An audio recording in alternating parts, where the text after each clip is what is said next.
The NBA has gone through a ton of NBA players throughout its 75 years, and today we're going to be covering a couple that I think have been forgotten throughout the years or underappreciated throughout the years. Quick disclaimer before I get into this video, 93% of y'all are not subscribed to the YouTube channel. I know one of y'all watching this clip right now is not subscribed.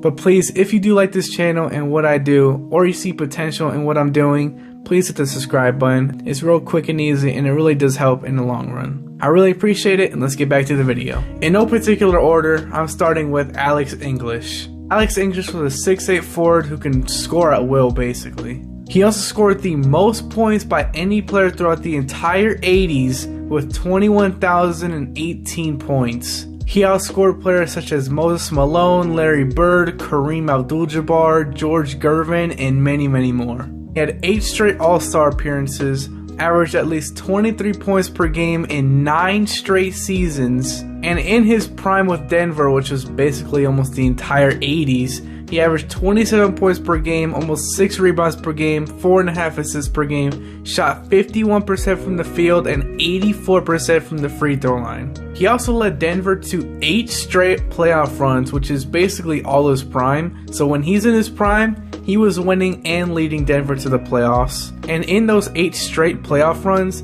he averaged 26 points per game, 5 rebounds per game, 4 assists per game, 49% from the field, 87% from the free throw line, and had 3 straight playoff stretches averaging 29 points per game, 5 rebounds per game, almost 5 assists per game, 52% from the field, and 88% from the free throw line. And even leading Denver to the conference finals one of those seasons, averaging 30 points per game on 53% from the field. English is also the Nuggets' all-time leading scorer with 25,613 points, and is the first player in NBA history to ever score 2,000 points in 8 consecutive seasons. Now, there's no way you can tell me after hearing all these accomplishments and stats and everything of Alex English, you can say he's not one of the most elite scorers in NBA history. Moving on to our second player for this list, Danny Granger. He was one of the best scorers in the league for a very decent amount of time, keeping the Pacers relevant in that awkward era where it was post Reggie Miller and pre Paul George, keeping the Pacers somewhat afloat, and he did a pretty decent job at it.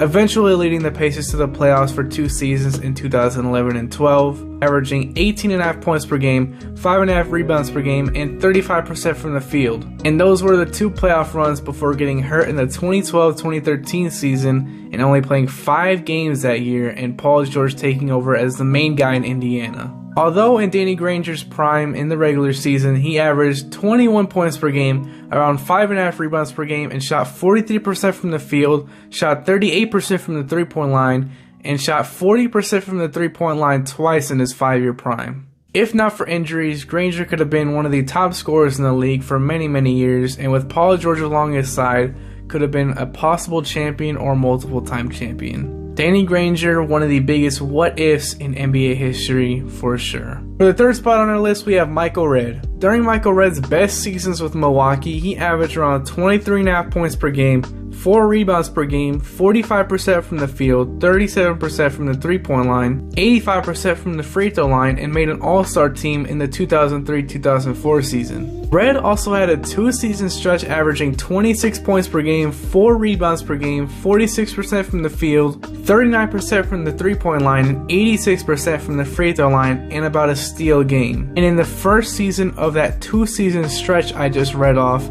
he made the playoffs, and this being actually his only playoff run in his prime, he showed out, averaging 27 points per game, 5.5 rebounds per game on 52% from the field, 47% from the free throw line, and 89% from the free throw line. Michael Redd at his 6'6" frame was one of the best scorers in the league during the early 2000s, and is number 5 on Milwaukee's all-time scoring list while being in his prime for only 6 seasons. Michael Redd also has the record for most points scored in a single game in Bucks history with a 57-point outing versus Utah. He shot 56% from the field and 50% from the three-point line while making 6 threes in that game. Now in that same game versus Utah where Michael Redd dropped 57 points, he went against the next player on our list, and that being Darren Williams. Darren Williams is one of the most prolific passers and playmakers the game has ever seen, and was in constant conversation for the best point guard in the league with players like Steve Nash. Him and Chris Paul were always in debate who's better, and of course others at the time. Darren Williams in his prime years averaged about 19 points per game, around 9.5 assists per game, and had multiple seasons averaging over 10 assists per game, shot 46% from the field and 35% from the three-point line, and making 5 All-Star games. He was also a pretty good defender, especially with his big frame. He was around 6'3", I think like 210 pounds, and still a very fast and agile type of player. In the playoffs, when he led Utah to 4 straight playoff runs and Brooklyn to a couple post his prime years, he averaged in a 5-year stretch in his prime in the playoffs 21 points per game, 9.5 assists per game, around 3.5 rebounds per game, 45% from the field, 40% from the three-point line, and even led Utah to the conference finals in his sophomore season, but eventually lost to the future NBA champion Spurs team. And after he was traded to Brooklyn after a few seasons in Utah,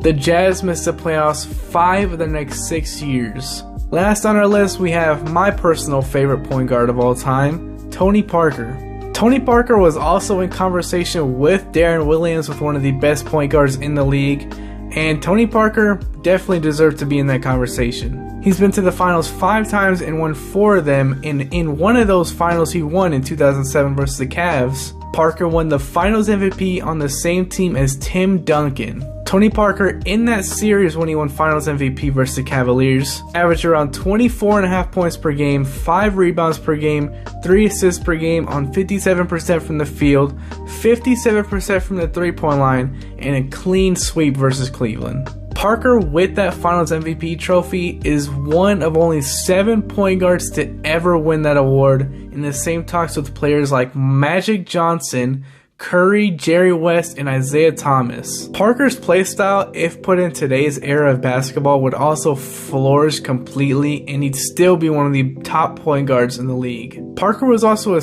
6-time All-Star in his prime, and in his prime years in the regular season, he averaged around 18.5 points per game, 6.5 assists per game, and shot 51% from the field, and in his prime in the playoffs, he averaged 20 points per game, around 5.5 assists per game, 3 rebounds per game, and 48% from the field. And even at a playoff run, averaging 28.5 points per game, almost 7 assists per game, 4 rebounds per game, and 55% from the field, and around a steal a game. Tony Parker also has the 3rd highest winning percentage of all time, with a minimum of 1,000 games played, with a winning percentage of 71% in 1,254 games played in. Now, Tony Parker was a very special player and has a special place in my heart as a Spurs fan myself.